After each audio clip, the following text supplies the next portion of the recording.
right. So if you don't mind just introducing yourself and tell us about how Tutor Tots Online got started. Sure. Okay. So I'm Allison. I'm from Atlanta, Georgia. And I'm one of those people who I've always known I wanted to be a teacher from like second grade. I've just always had really excellent teachers and school experiences, and I've always loved children. And so all of my jobs have been some type of education, some type of teaching, tutoring, babysitting, something of the sort. And so it was kind of surprising that like 5 years into teaching, I was in charter schools, private schools, but public schools are what finally just took me on out. Uh, so I think it was like 5 years into my teaching career, I started to get the itch like, okay, I can't do this for 30 years. What's the plan going to be?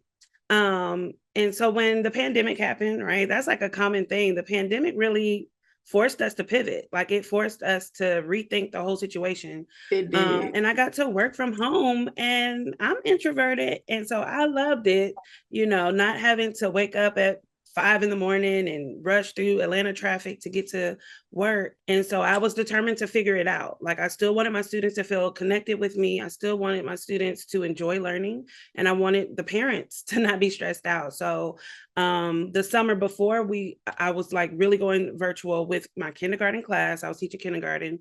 I just started like practicing with my niece, and because I wanted it to be a good experience for me and for the children, and I loved it. So I was doing that. The kids were happy. They were learning. The parents enjoyed it. But I noticed a lot of conversation on Facebook, like with my friends who had kids. They hated the virtual experience. Like, oh, the teachers are frustrated. I'm frustrated. My child is frustrated. And I'm thinking, like, well, over in my class, we're moving and grooving. Like things are working well. So I knew I was onto something. And so that's when I started Tutor Tots Online. After working my day job, virtually with the school system, I would log off, take a little break, and then I would be back to work in the evening. So I was like teaching evening school with little 4 through 6 year olds who needed extra practice or who were just, maybe not in public school. And it just kept growing. It kept growing and growing to the point where when they were sending us back into the classroom, I decided I wasn't going to go back. I So love I it. took Tutor Tots full blown everything, signed my resignation papers. It was very nerve wracking, but it turned out to be the best decision I could have ever made for myself. And I continue to make an impact. I'm still a teacher, but I'm not bound by four walls. I have students Mhm. here, there, everywhere, and I get to teach what I want to teach and who I want to teach it to and how I want to teach it. And so that has sparked me again to want to continue in this field of education because I was ready to go work at McDonald's somewhere. Okay. Anything. Ross, I love Ross. I'll work in Ross and get my percent off. Like it was Yes. that bad. So Yes. so yeah, that's how I got started.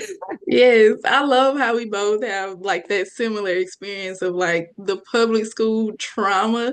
I think that people don't realize how much secondhand trauma like elementary school teachers in general have Mhm. from that experience. I always tell people like I was struggling with like an identity thing because I was like, Mhm.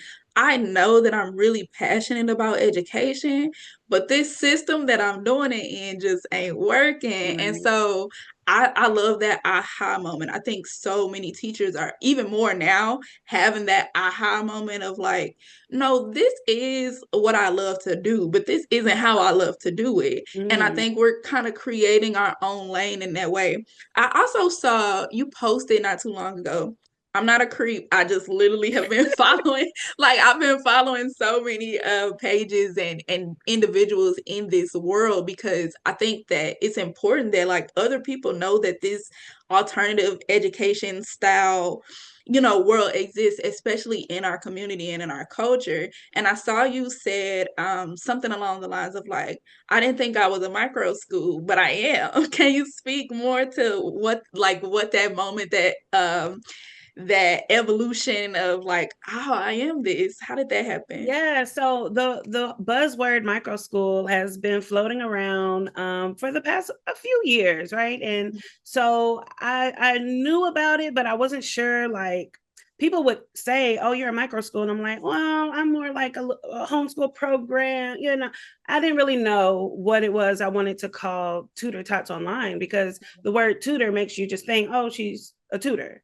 And Right. but I would explain, like, but we're more than that, right? You know, Mhm. we're doing more than that. I think it is a community. I think you know, I am kind of running this little community. So I thought it was like, okay, I'm more than a tutor. You know, we're teaching, we're learning together. I'm choosing the curriculum, I'm making the curriculum. Like, so when I looked up the definition of micro school, and I found out, like, really it's just a micro school. It's a small school. It's, you know, based in the community. It can range from having 2 kids to, you know, more.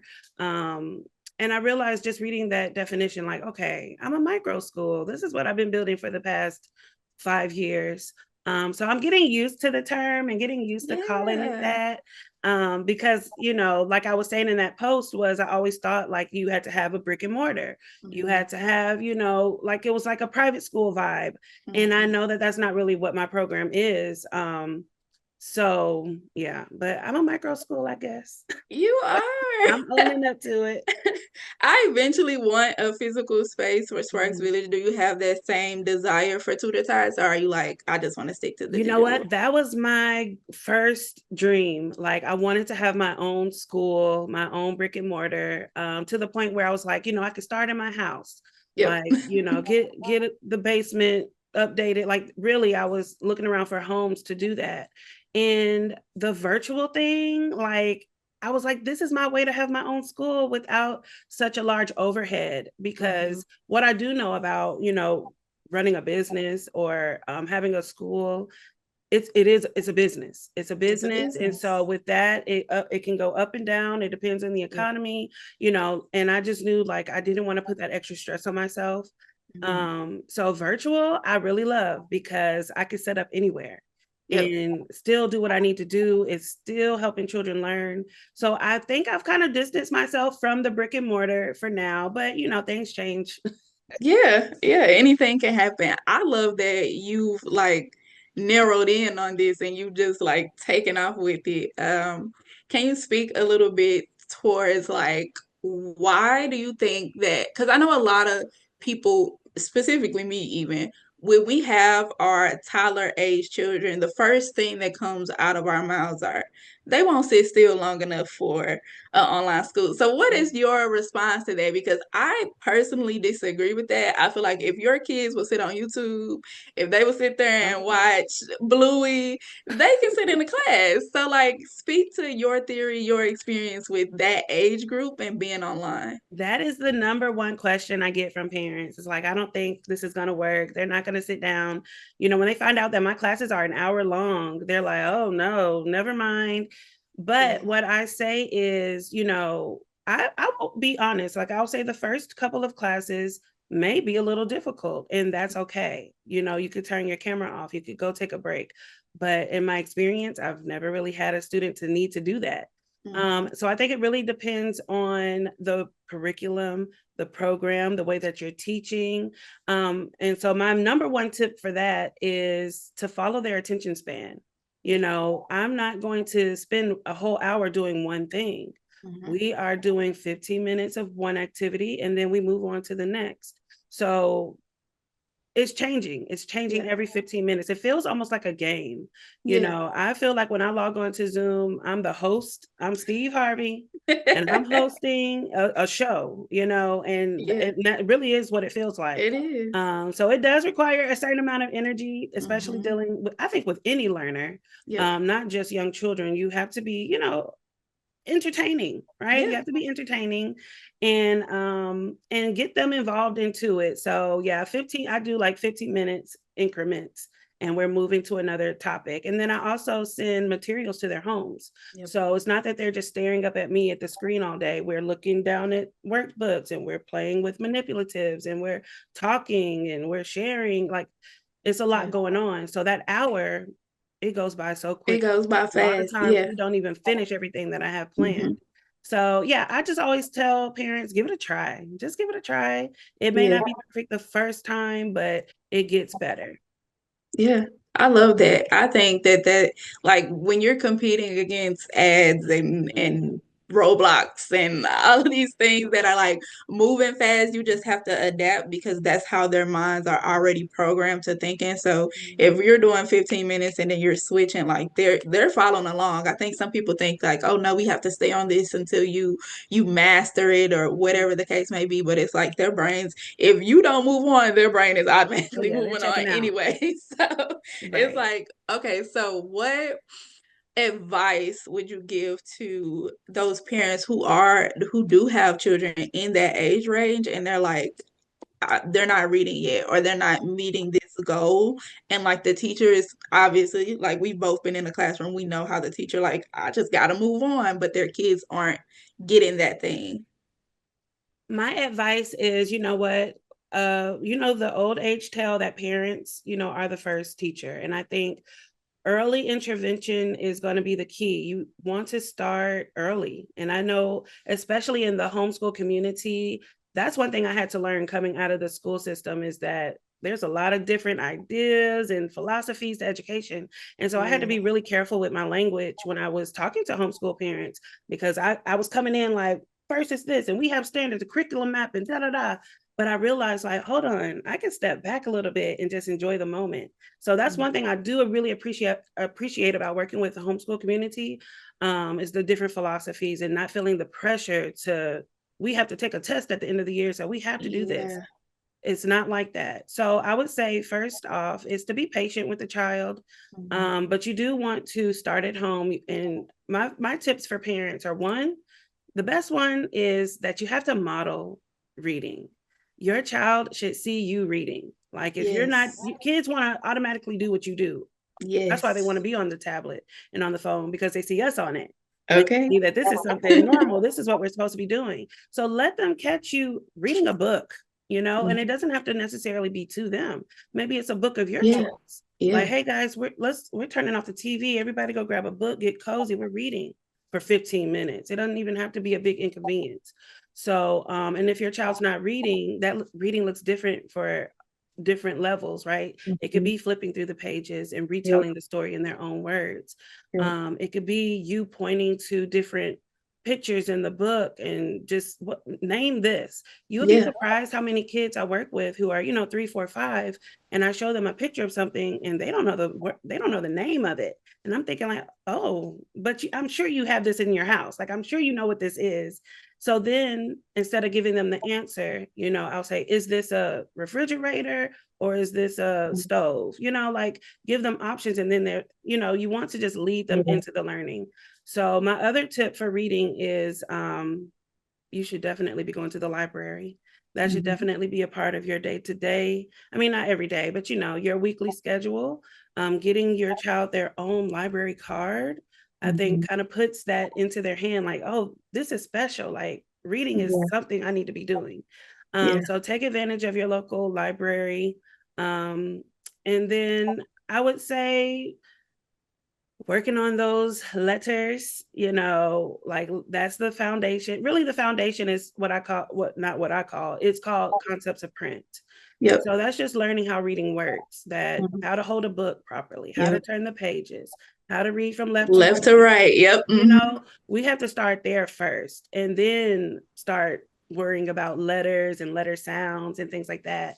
So, yeah, I would say look up prints of concept. If your child is not reading yet and they're at the age where you think they should be, start there. Start with Yeah. those basics.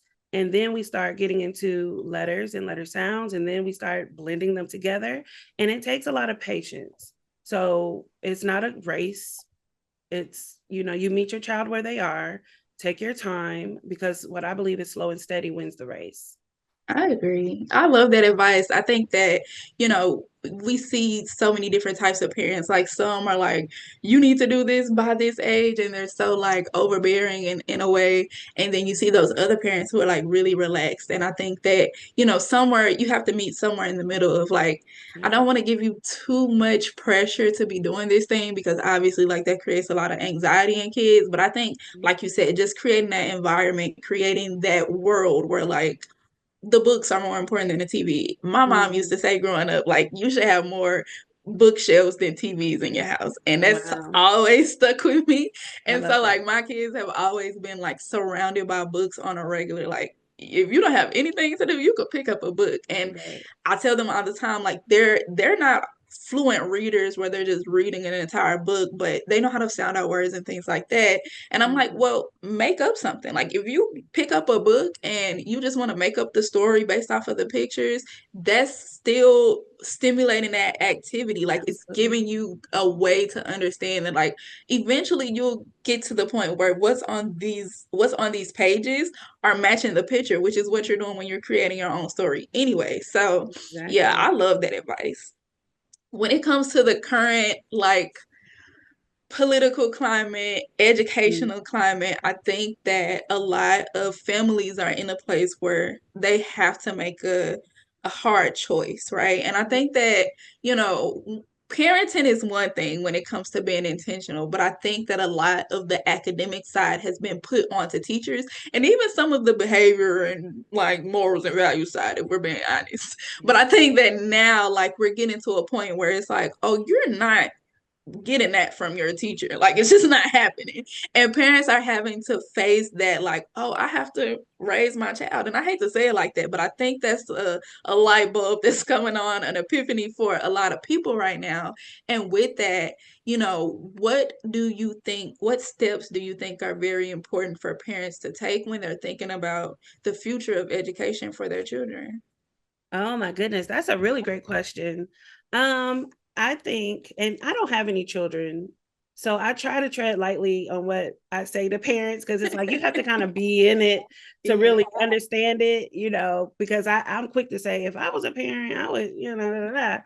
But but if I were a parent in this world today, I would have to keep in mind that like we have children for multiple reasons.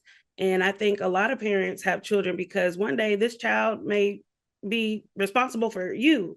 You know what I Mhm. mean? They may be needing to help you out one day. And Yeah. so I would lead with that. Like, what do you think your child needs to be a caregiver for you when you get old? That's so good.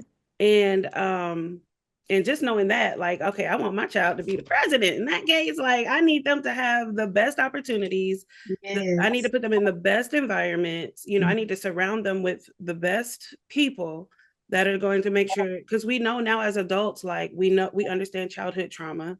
We Mhm. understand how hard life is, and it's probably just going to continue to get harder. Yeah. So we can't just sit around and just let them waste away. Like we have to be Exactly. really proactive.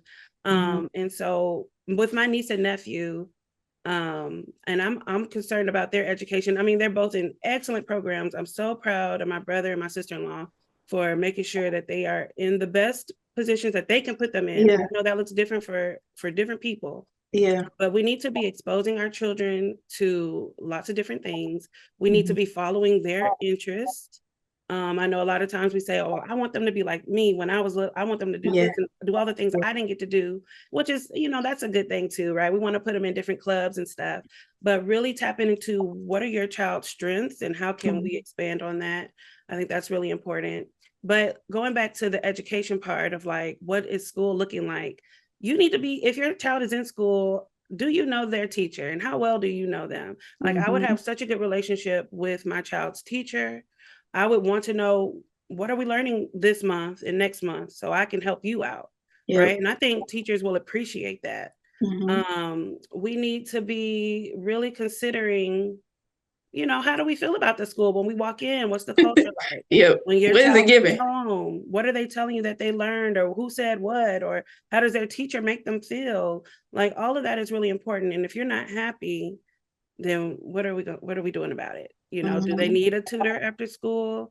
Do we need to pull them out and put them in a different program? Do we need to consider homeschooling? And homeschooling is not for everyone, right? Like I think about if my brother or sister-in-law tried to homeschool, they would need some support. They would Yeah. need some help. And not everybody has an auntie for a teacher, Right. So you do have to consider, what works best for your family. But I would say parents are the first teacher. And whatever it is that you want your child to know, don't assume somebody else is teaching them that. You Oh, you need that's a to bar. You need to go ahead and do it. You need to Yeah. make sure that it's being done or put the right people in place that can do it. hmm And that's why I absolutely love your program. I love your micro school because we gonna call it what it is. I Oh my love your goodness, that micro sounds school. I good. love it. I think it's so important because I think that there are so many opportunities, especially when we talk about the virtual world for Hmm. like those upper grades. But like you're getting in the nitty gritty. Like I tell people I pray all day up and down for a pre-K or a kindergarten teacher because that's a whole different world. Like just when it comes to personalities and like every day pretty much there's somebody different because it's just like, oh, I woke up and I'm a princess today. Like, okay, girl. Like my toddlers are 4 and 5. So Okay. I'm in the thick of it with them and I'm just Hmm. like, okay. And I love how you said follow their interests because that's Hmm. one thing that as a homeschool mom I prioritize, right? So if we're outside and they're looking at the clouds and they're like, what does this cloud mean? Okay, tomorrow we're doing a lesson on clouds. We don't Yes. like we're getting into whatever it is that you're interested in. You like dinosaurs? Let's go back and learn that lesson. Like I think that's really important because that's what's going to keep their attention for the longest amount of time. It's like, oh, I came up with this thing that I'm learning, so now I'm Hmm. more invested in it.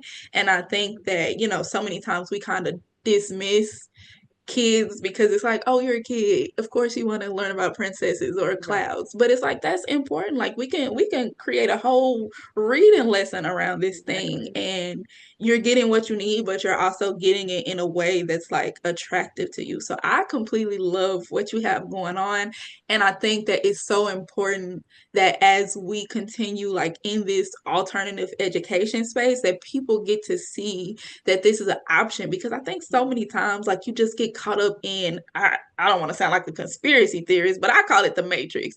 You get caught up in the matrix and you're like, I gotta send my kid to school, I gotta go to work, Hmm. I gotta do this because there's no other way. And then you kind of escape that and you're like, oh wait, there's a lot of other ways. There's a lot Like of other there's ways. so much out there. And so I think that it's important, like as we're creating these lanes, like I love the lift as you climb type of Mm. mentality, right? Like I want to be able to say, like, I'm not even where I want to be yet, but this person is over here killing it. And like people need to know about this. And so I completely have like been up and down on your website. I'm in some of the Facebook groups that you're in, and I'm just like Mhm. rooting you along from the sidelines. Thank you. Because I think that this is amazing. It's important. And then representation is important. So being able to see a Black woman every Mhm. day, teach you stuff that's important. Like I love the fact Right. that you talk about Black history. I love the Mhm. fact that, I think you blogged the other day about homeschool dads and how Mhm. important they are. And I was just like, yes, like, like I think that the more conversations that we have around that space and the more we normalize it, the more people can see it as an option. So Yes. I think I kind of went through, everything that I wanted to touch. I don't know if there are any, final words you want to say, or if you want to just give more information about how people can reach you. I think that'd be great. Awesome. Well, I do like how you brought up just the bringing culture into the classroom Mhm. because, we have people trying to remove it and that's Okay. not new either. That's Nope. definitely not new. And Yep. I just remember seeing this stat and I don't remember the numbers, but just the importance of having a Black teacher. Yep. I think it was along the lines of like children who have a Black teacher are by the third grade are more likely to go to college. Yep. And that is so true. So true. I was reflecting on like all of my past teachers and Hmm. I've had great teachers, but the ones who I don't know, it just felt like having a mom in the classroom. A It's mom just and a different.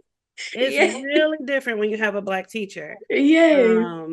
And so I do want to say to parents, especially ones who may live in environments where your children are going to schools where they are the minority, Hmm. um, seek a Black teacher. If your Yeah. child is not getting teachers that look like them, we need their soccer coach, their tutor, their whatever dance teacher. Like get a Black teacher in front of them, and a good one, and a Yeah. good one that's going to be a role model for them, and make sure that they are proud of themselves and they feel beautiful, and all of Hmm. that is so important. It's so important. And I'll just say one more thing. Like when I did the Black History unit, that's my favorite. And having to break it down for little kids without just like ruining their whole life. Yeah. Like that is a delicate little game to play right there. Like I've had parents reach out and say, so how are we teaching Black History Month? Like what exactly are you talking about? Because we don't want to start with slavery. And it's like, no, that's not where we're going to start. That's not where we're going with this. But I was teaching my students about hand clapping games and they had not seen that. And I'm like, hold on, like I'm not that old. Like we were outside doing, some hand clapping games. So I had to do a lesson on it. I had to pull up something. And luckily I found some YouTube videos of some little girls teaching it. And I sent it out to the parents. Like, this is our culture. This is a part of us. We don't have to talk about slavery and we don't have to go so far back. We could start in the 90s, the 60s and the 70s. With hand clapping games. That's cultural and it's educational. I did some research, like that teaches rhythm, that teaches math, that teaches communication and rhyming skills. Anyway, don't get me going, girl. But what I will say is I'm Allison. My micro school, I'm going to get to that. I keep saying program. My micro school is called Tutor, Tots Online.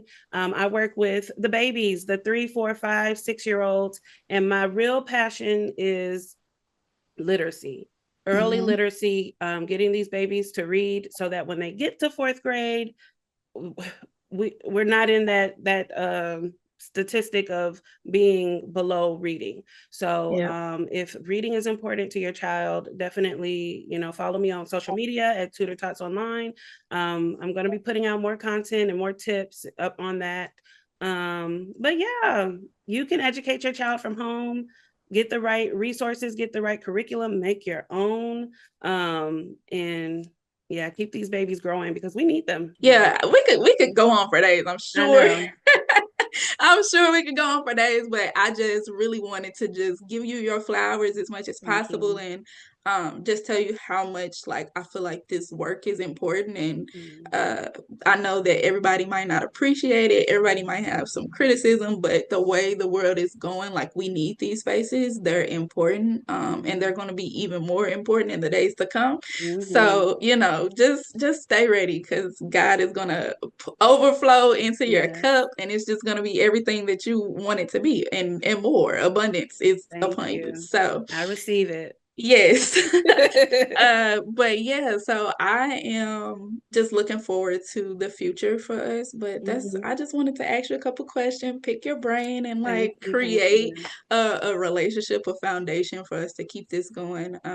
But I look forward to reaching out and talking to you more and like I might have my babies get some materials and we might do some curriculum work, because we need all the help we can get around here. So yeah, I thank you so much, Allison. I appreciate you. Thank you so much. You have a great rest of your weekend too. You too. Enjoy. Bye. Bye-bye.